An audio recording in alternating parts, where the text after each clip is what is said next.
So today's topic is like how to prepare my pre-K to sixth grader for the changing world or turbulence world, challenging world. We've been hearing this in many places, which is true because like AI and then pandemic, there's so many things happening. And if we are attending churches, we know that this is coming, expected. So how can we prepare our children for that? So before we do that, let's have a poll. Like, how do you think? So some skills like we mentioned on the registration form, managing our emotions, and also knowing the skill how to resolve conflicts, so showing empathy, those are called social emotional learning skills. So how important you think it is? Like if you think they are important, can I have like a show of hands? If you think it's important. Good, thank you. Yeah, we will find out whether it's important or not in the first few slides. All right, thank you, Evan. Yeah, we'll before I do this work, I know it's important, but didn't know it's so important. So let's feel free. And today, so in this webinar, we will talk about like kindergarten, elementary, college, and job readiness. Also, some information on the children's brain development, some missing pieces, and what can we parents do to equip our children with. So for this one, so for kindergarten, and I also want to see if I can have a show of hands. Sorry about that. Today the is a little bit different from my side. Show this. Thank you, and then meeting new people as well. Okay, so if possible, can I have a show of hands? Like if you think ABC is important for kindergartner or elementary. Yeah, it's important. How about reading? Reading is important too. And yeah, and how about like math, including subtraction and addition? Yeah, actually, you know, for my place, I'm a preschool teacher in the morning. They are so important now, even for kindergarten, for the readiness, for the entrance exam. Last year for my side, there were 300 people competing for 30 spots in one private school. And they need to test them how much they learn. They know about addition and subtraction within 100. You can imagine that's just 5-year-old. So they are important, but there are more skills that are more important than this. Okay, so it will be following directions, being on task, on time is so important. I've been hearing children, they cannot finish their work, then they need to bring it home, or they have to finish the next day. They need to sacrifice their recess. And also making friends, they need to make friends. It's so important now, especially after pandemic. And also take turns, group project, asking and answering questions. We have seen children, they do not know they can ask questions, or they feel too shy. And then at the end, like maybe by third grade, they are really behind just because they're shy, too shy to ask questions. And also some skills like cleaning up toys. We know that that's important at home too. Opening their own lunchbox, putting on a jacket, they're all so important. They are self-care skills, self-management skills. So, you know, by looking at this list, even for kindergartner, some of you guys see that you have children pretty young. They are actually very important. And okay. Oh, yeah, thank you, Paula. I love that. Yeah, I love to talk with you about hosting in other contests as well. Very good. Thank you. So, so they are really crucial. Now, let's look at there are more people coming, so sorry about that. So I'll take some time to admit people. Okay, so there was actually a research for over 2 decades about people like what are actually the important skills by looking at kindergartners. Turns out it's not the ABC or 1, 2, 3, 4. Children can eventually grab that, but the most important skills will be communication skills, getting along with other people, the teachers, the peers, and also following direction, self-control. They need to stop. This is a really hard thing. You know, we talk about our children do not follow our instruction. You know how hard it is? Wait till on, we will talk about that. That's like something skills that you wait till age 25. They need to stop what they really like doing, like playing, and then change to listen to the teacher. Is extremely hard skill, which is but also required at school. And also persisting on task, they need to set the priority. This is also for 25, okay? You know, you need to know you have to work on your homework first before you play, if it's still tomorrow, especially, okay? And also like eat your dinner first before you eat ice cream, the priority. And also identify and regulate the feelings. Many children, if you ask them, they're angry, they're upset, you ask them, are you angry? Some of the children actually do not know. They will say, I don't know, or they don't even answer. So it's very important for them to understand their own feelings and also feeling good about themselves. It's about self-esteem. Almost all children, they have very low self-esteem. Do you know why? Because when they were born, they see parents can do lots of things that they could not do. And then when they get older, they hear lots of things that they cannot do too. You're eating too slow. You did not do your homework.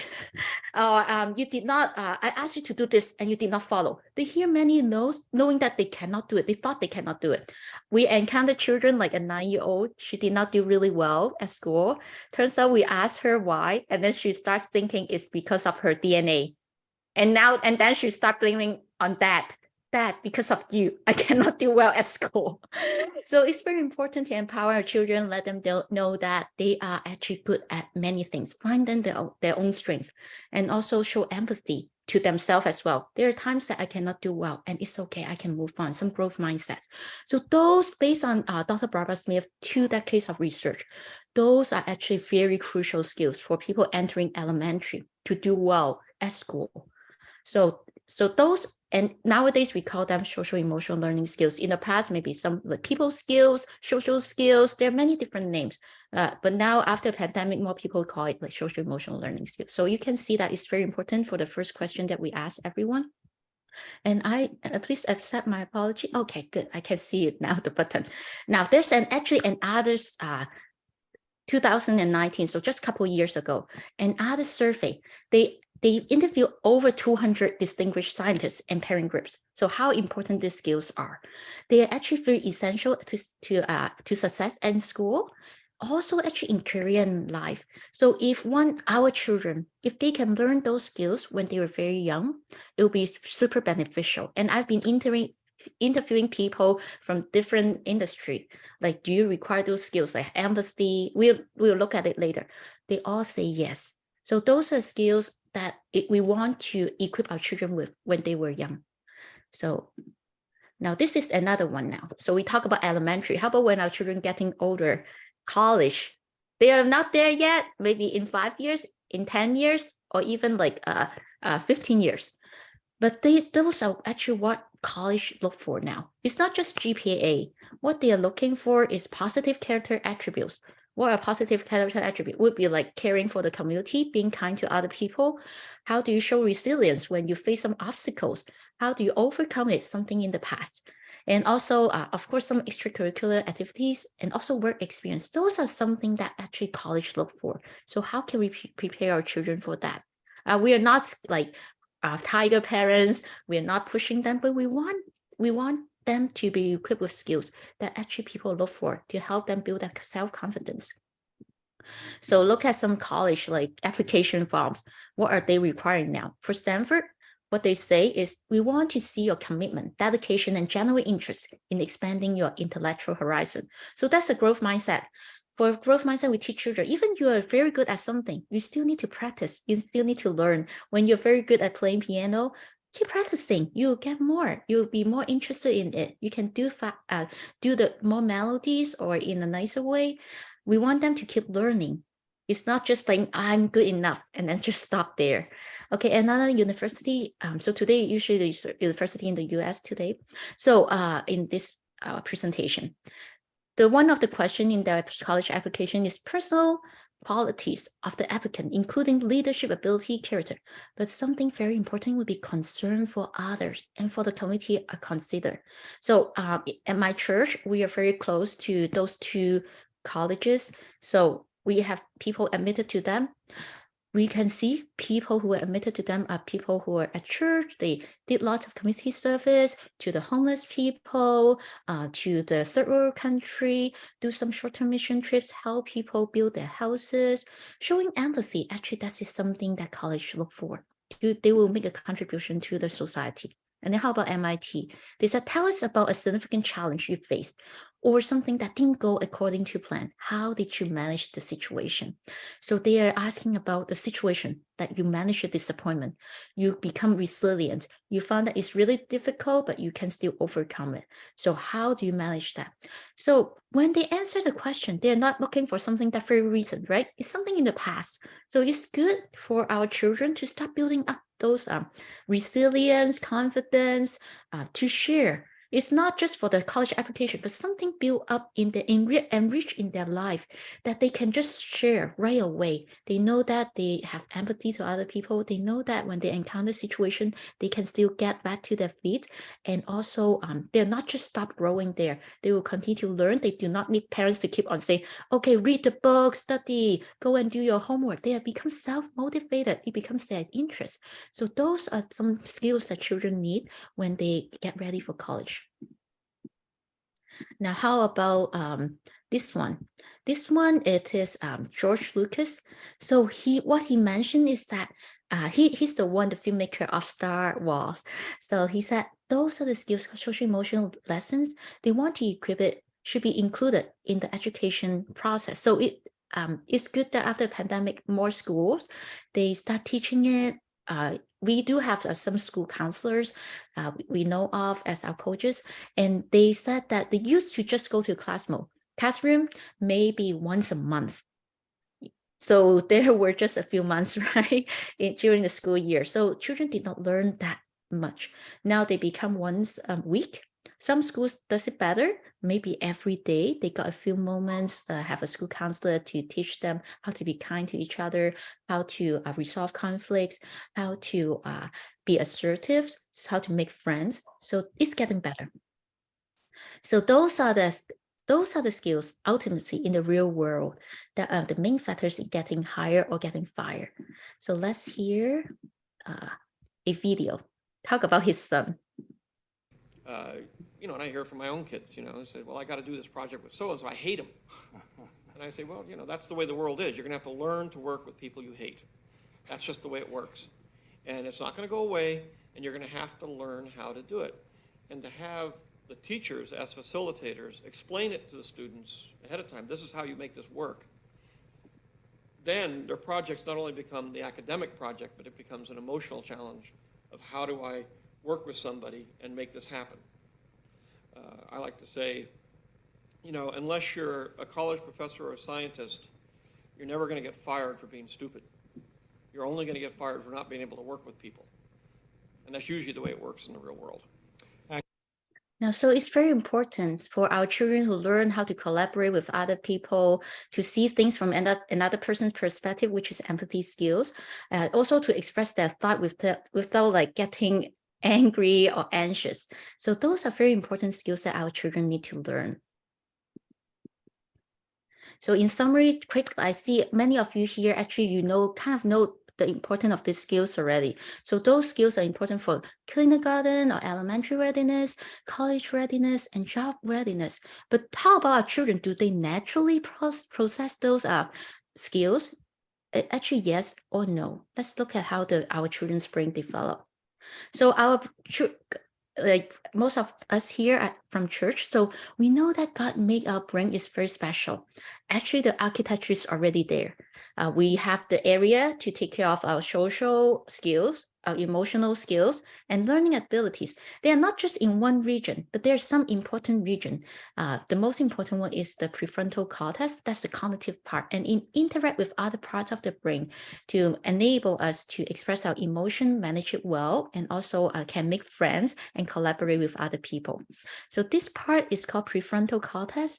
Turns out this part is for emotional regulation and to make a good judgment so that we have a positive behavior, help our children focus and make wise decisions.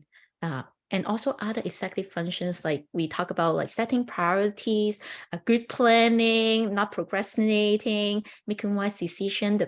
So if they should go out with friends, if they are not very good friends, should they choose to go out with them or not?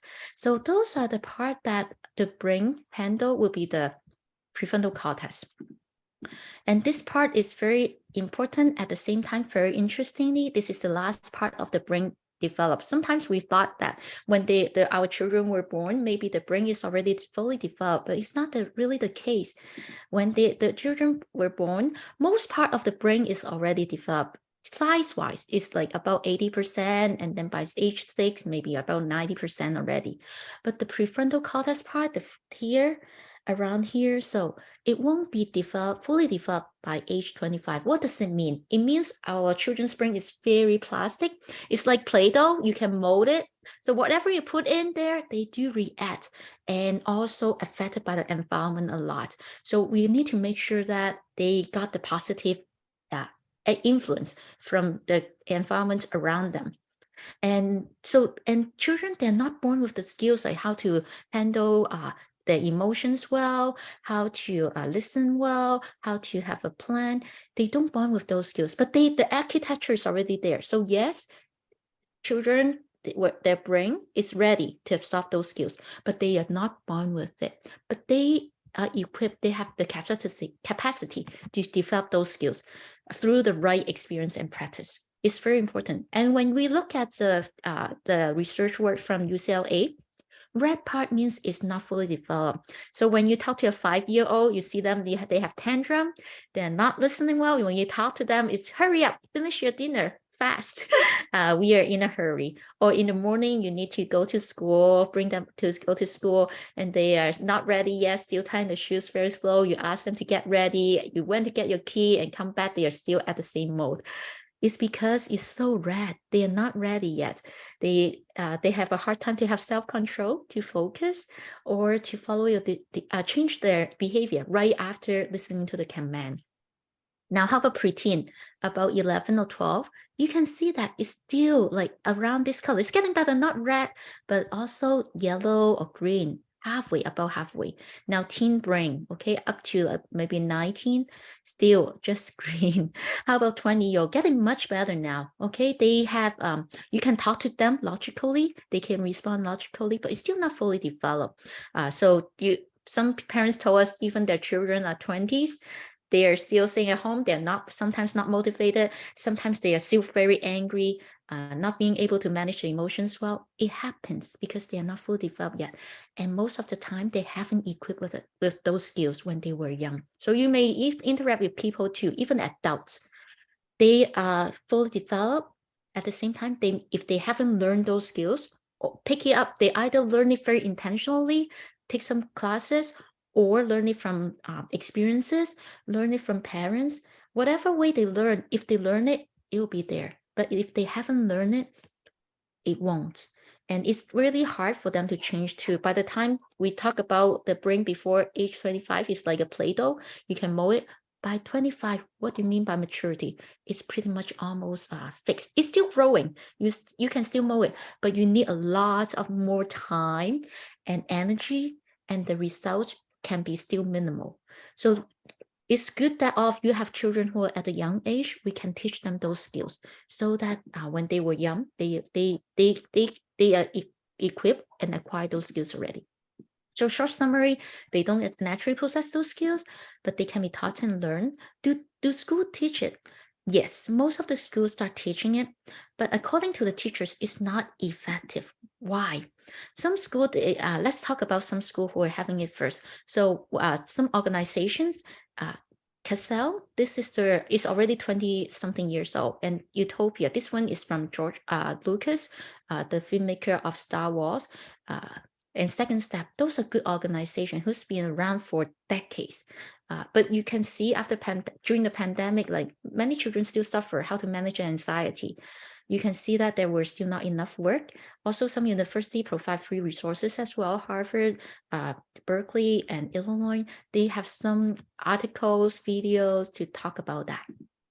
Now, current solution, we talk about what's the missing piece then? There's some university organization doing it, some school already doing it, but the teacher said the missing piece. In 2013, is a report done by CASEL. 8 in 10 teachers, they think the lack of skills is because of the lack of reinforcement at home. Because you know what? I was serving in a youth group. They learned the growth mindset when they were young. But when I asked them, they just laugh about it. what they did learn, they just learned some concept at school. They may apply a little bit, but they did not apply or practice it at home. They don't even know, okay, actually, when you have a growth mindset, you can just pick up yourself again. You can continue to grow. Just back to that 9-year-old girl example. She should not, we talk about growth mindset with her too. It's not because you are born with that DNA and then you just start blaming your dad when you didn't do well at school. You can continue to grow and learn. You can make a change. So that's a growth mindset. So if children and parents, if they learn those skills and take a reinforcement at home, that will be very beneficial. And we have seen that as well. Okay. And so those skills can be learned and teach, and also parents can model it and practice it. So what can parents do? We talk about that timeline, the brain. Start when your children were still young. This is a professor, I talked to him, and he allows it to share with parents. This is a work he did with Harvard. So you can look at this graph when the children were still very young. So amount of effort you need. So when you teach them very intentionally, actually even starting from age 2. So I know some of you even have age 1. You can start doing it at home. Talk about your feelings. Are you feeling sad now? Why? Do you want a hug? Show some empathy. Do you want mommy to be with you? Okay, and understand their feelings. And also talk about the growth mindset. It's okay. I know that it's tough. Acknowledge them first. What do you think you can do to ride a bike? Even you do not know how to ride it yet, and it seems so stuck. Like I saw some children, younger children, they got stuck and then they start crying. Instead of just get off from the bike, pull the bike up, back to the concrete, back to the road. They just cry. They do not know what to do. So when they were young, start teaching those skills. Like you can do at home. Most beneficial one is doing at home. And also when the ability to change is really, really high when the children were very young, starting from age 2. And there were 2 processes called building the connection. The more you practice with the children, the stronger the connection the children will have inside the brain. So the next time when they got stuck, the trike, where they practice more often, they do not need to call you anymore. They know how to handle the situation. Now, the amount of effort is about 25 or close to 30. That would be like the breaking point. It can take a long time to change when they pass that age. So seize your golden window, the golden window of opportunity to help your children equip those skills when they were still young. So before is still okay, but the around close to that age will be very tough. And we know that elementary is the best time because they don't have much homework, less stress. There are a lot of changes, no change for the hormone yet still. So it's before around elementary age will be the best time. So how can parents teach and model and practice with the children? This is an example we saw with a girl. A couple of girls happen to have those situations. I just heard from another parent too. So assertiveness. So this is a 6-year-old girl. She got bullied at school. We call it bullying. It's a strong term. We don't really want to say it because like maybe other people just unintentionally, and they are still young. They do not know they're hurting other people. But that's how the child feels. The people at the back keep kicking her chair. And then another girl, 7-year-old girl, keep on poking her. People may just want to play and get attention, but it's very frustrating. The child talked to the teacher already. Nothing happened. Still the same situation. What can we do? So what we can do as parents, encourage your child to express feelings and one with you and also with the other person.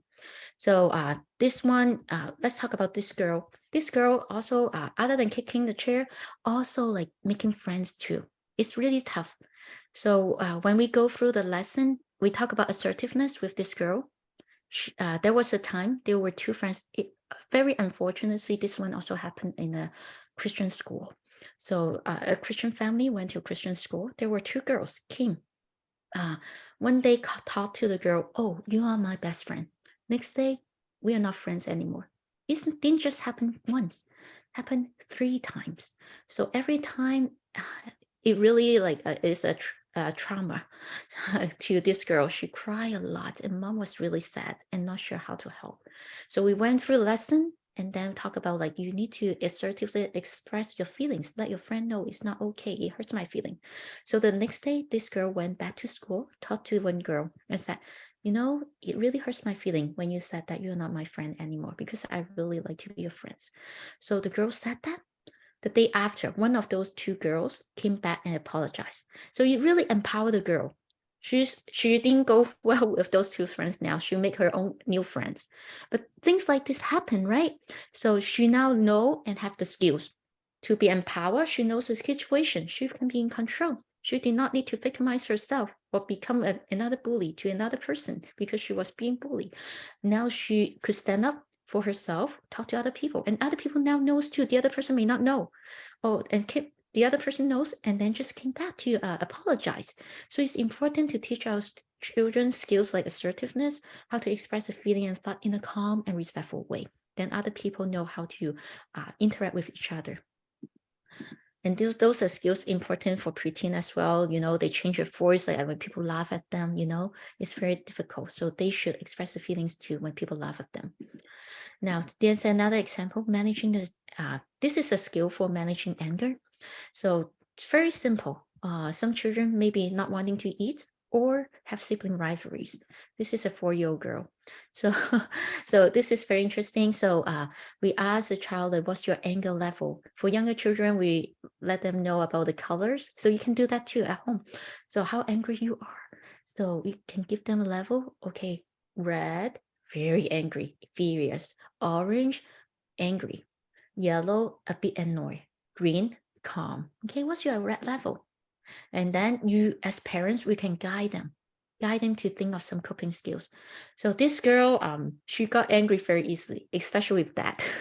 So in the morning when dad was like, hurry up to go to school, and the child was not very cooperative, we talk about the immature brain. So the child still take her own pace. And then daddy was very anxious because daddy is a person, very responsible person, wants to be on time.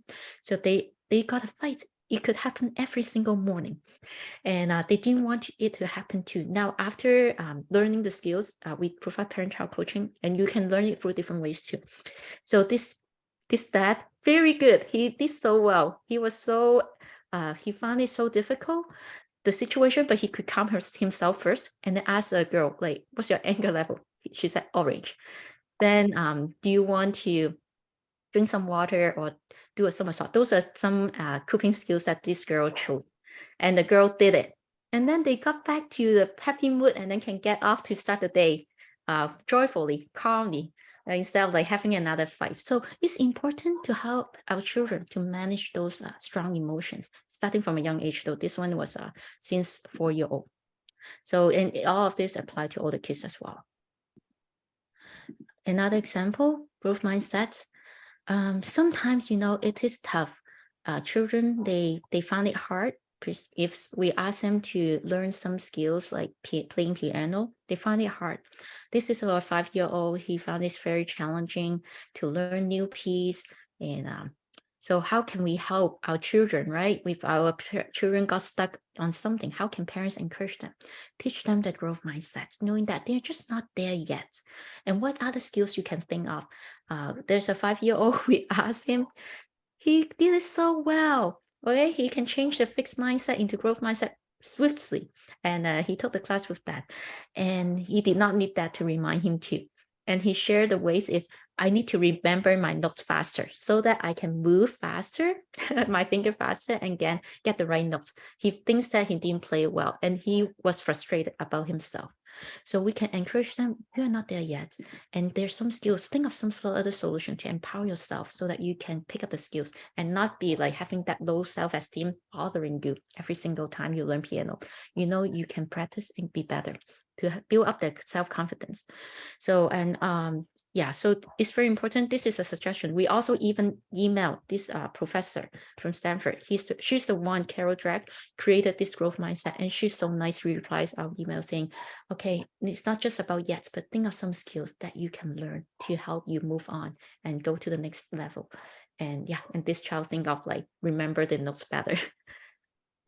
So those are the things. So we want to empower children. They don't stay at that low self-esteem mode. They know they can be in control in some very difficult situation. We talk about bullying, or when people, when they have disagreement with parents, with that anger, they can express their feelings, and parents can also coach them to understand that you're angry now, how angry you are, what kind of coping skills you want. So those are some short conclusion here. We'll do another part as well. So some missing piece, different skills that you can, parents and child can learn. And now let me go to another one. I watch the time as well. Okay, so those are the skills and that parents can learn. And thank you, Janice, for sharing with us. So just pause a little bit here and share some testimony in English about a child first who learned those skills. So what to demonstrate it is real. When we learn, children do change. Even though they are young, they can equip. And once they learn the skill, they build a strong brain connection that will make a change in their behaviors. So this is a fifth grader now. Hi, my name is Jonathan, and I used to speak really loud to my sister when she annoyed me, and to my mom when I thought she had misplaced my Pokemon card. I learned from Hoppity's session that I should use an assertive voice instead of an aggressive voice. My dad took the session with me and guided me to practice the skill every day. I really appreciate my dad for taking the session with me even though he's very busy. Thank you, Dad, for being my life coach. Now for this boy, he used to be very angry. He annoyed his younger sister and also did not listen to parent well. So one time mom lost he thinks mom caused him losing a Pokemon card, and then he just keep on blaming the mom. But after we talk about you need assertive voice, not being aggressive, not being passive, and he practiced that. And coach and his dad is so good, keep on reminding him, be gentle, be respectful to your mom, use assertive voice, and he did it. And there were different situations too. This boy also, he used to just rely on the parents to do the homework. As a mom, he teaches, sometimes, kids know which parent to take advantage with sometimes just because they know that mom is kind, okay? So this one, so this child keeps on just relying on mom about his schedule, even fifth grader, okay, what homework to do, when to do the homework. If he didn't do the homework, he would just start blaming mom again. Now, after learning the skills, like he did it very intentionally. So what we provide is we provide some teaching and coaching to teach the children and parents very intentionally. And this child turned to become a person who can manage his schedule well. So now he would just tell us like, coach, can you be on time? Because I have this thing to do. He does not need parents to remind him how to do the homework anymore. He has his own schedule. He make his own, he manages time well, set a goal well, pass a recent exam, get into a private sixth grade Christian school. Yeah, now we are working on the younger sister. Okay, another testimony to show that those skills will be beneficial. So this is Janice. Thank you for holding feedback. I'm Avery, and this is my mom and dad. We're here to talk about our experience with Hoppity learning. I'll let my mom start first. Well, Avery had the experience of starting with Hoppity around the summer of 2020, and we thought that it would be a huge opportunity to take a proactive approach to helping her build a solid foundation with mental and emotional tools to build her confidence in herself and have some frameworks for thinking more critically. We found huge benefits over the last 2 years. We as parents have a language and a system to communicate with Avery, to reflect on our learnings and to apply it and to really grow with her. Avery, what kind of benefits did you get? Well, positive behaviors to be a healthy and kind person. I also learned about empathy, integrity, growth mindset, affirmations, conflict resolution. I used all these skills at home and at school. I love my coaches. Hoppity 咧，去俾一個導師我哋啦，咁又可以俾 Avery 有一 one-on-one 嘅discussion or chat，咁又可以俾佢有一個人可以傾訴心事嘅。We really thank you, Hoppity, for giving us an opportunity to grow as a family and to nurture this beautiful gift that God's given us. So thank you very much, and we look forward to more sessions.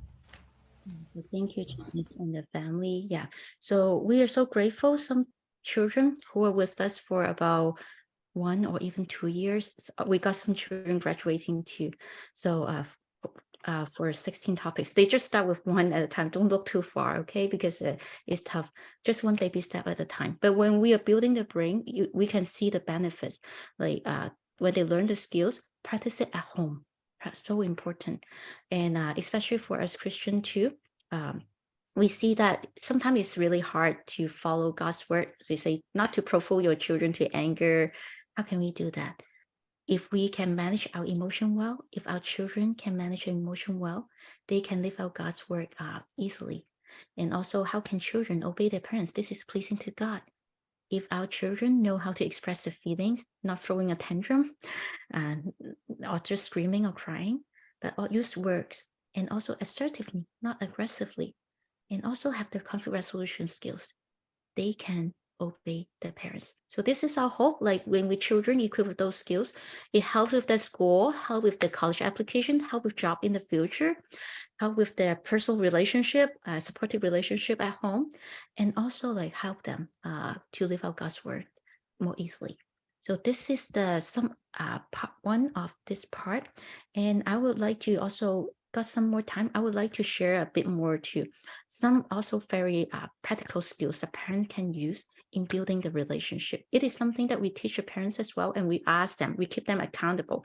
Sometimes we know the skills already. We read the books. Okay, many of you may have read the books already, know a lot of knowledge, but how can we keep it practiced? We are the coach, then we keep you accountable.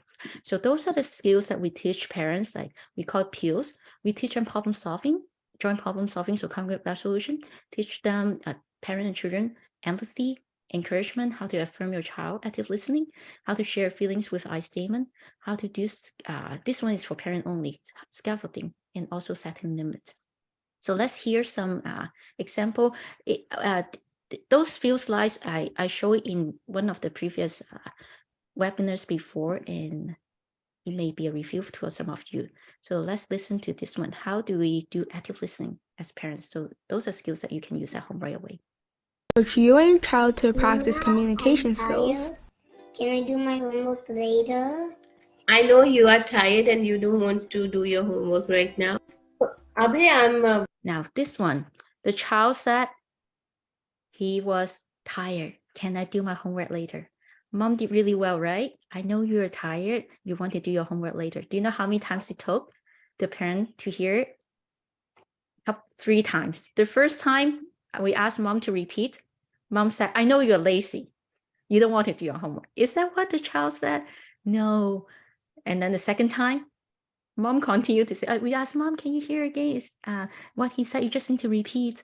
And then mom still said, he's lazy. So we know that, understand, we just met the child, but mom has been seeing those lazy moments. So whatever the child said, we may have that the past experience already. At the same time, it's very important for us parents, let's listen first. Maybe this time the child was not lazy. There were reasons. So we find out later that the child got a PE day and it was a hot day. So he was tired and he really wants to do the homework later. Let's listen to L, active listening.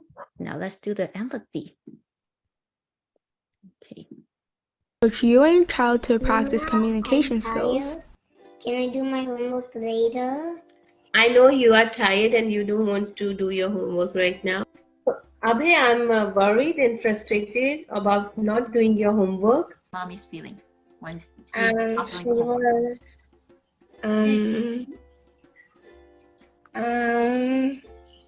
She was I'm worried.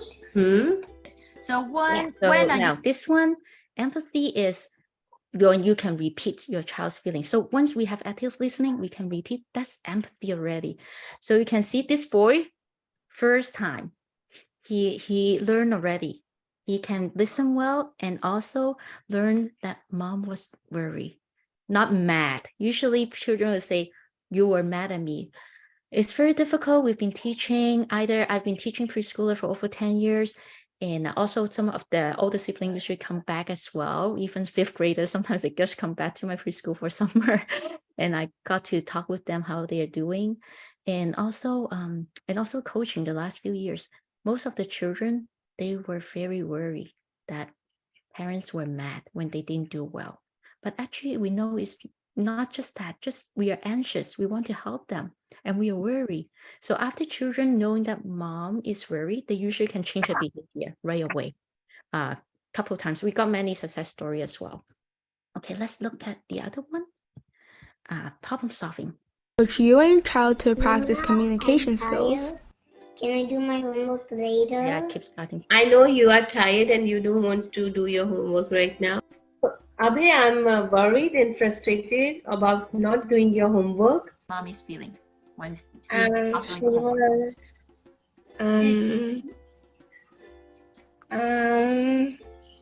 She was I'm worried. So when are you going to do it though? When you say later? After my break. Oh, after your break. That's a great idea. And then how long is the break? 1 minute. Yeah. 1 minute. Oh, 1 minute. I see. So mommy, is that okay if he said he rests for 1 minute and then do the homework and finish it?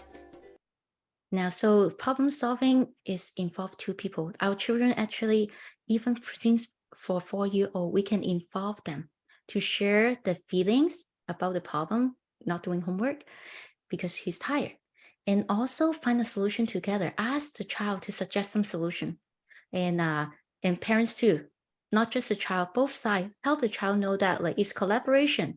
Mom can share her view, solution, and the child can. And we just find a way that both sides can benefit from it. It's not listening to mom only or listening to the child only, but we are in a team to find a solution together. So those are important skills. Another skill will be encouragement. We ask parents keep on affirming your child, find many things that you can affirm them. We know that it's very biblical as well, to encourage them, encourage one another, build up each other. Okay, this is what you are doing. Also some specific thing. Okay, encourage with the specific behaviors, naming the specific behaviors. And then just 2 more skills to share with parents, and love to hear any feedback or question you may have. Another last 2 will be scaffolding. So many children, when they were young, very important, let them try, but we're not just letting them to do it by themselves. We can show them, and then do with them, and then let them do it by themselves. So this is scaffolding. Some parents we encounter two extreme. One is let the child do everything by themselves. And then another extreme is doing everything for the child. So it happen to, and both of them may get married. Then there will be many conflicts at home. So it's important to just teach them, let them try, guide them, and then let them do it by themselves. And setting limit. This one, try it tonight too. So it's called ACT, how to set the limit. When your children want to do something, we talk about the brain development in immature. If they want to play first instead of doing homework and eating dinner, acknowledge the feeling first. Oh, you really want to play. Oh, you really want to eat ice cream first. Acknowledge the feeling. That's what they feel, how they want. I just finished teaching a child today, and the child really want to play iPad, but he needs to come to the session. So he was really upset. And usually he got some time to play first, but today there's some change in the schedule. We encounter many of this, so there's no time to play. So we acknowledge your child. You really, really want to, you're really upset because you cannot play, and you need to take the class. It must be very difficult. Sometimes when we acknowledge the feelings, we need to humble ourselves too. So maybe because what we did, parents, okay, we were angry, we speak too loud. This part we need to ask God for help to help us humble ourselves and agree with them. Yeah, maybe mom was speaking too loud. Maybe I was angry. Acknowledge you're really upset because mom was angry. Okay, and then communicate a limit. Tell them, okay, but we have to eat dinner now. We cannot eat ice cream. Keep it short. Okay, it's time for homework, not to play. And then T, target alternative, give them some choices. Okay, for example, this one doesn't want to eat veggies, and then talk about the limit is healthy for you, fiber for you to have a healthy bowel movement. And then, okay, you can eat everything together, eat with something you like, or maybe just I feed you. I'll give them some alternatives. So this is something, it's like work for only under 12, okay, usually under 10. It will work right away. And yeah, so those are some information and skill that we teach parents. And if you want to learn it very intentionally, you can email me. We do provide sessions. And for now, like today too, thank you ECAC for the opportunity.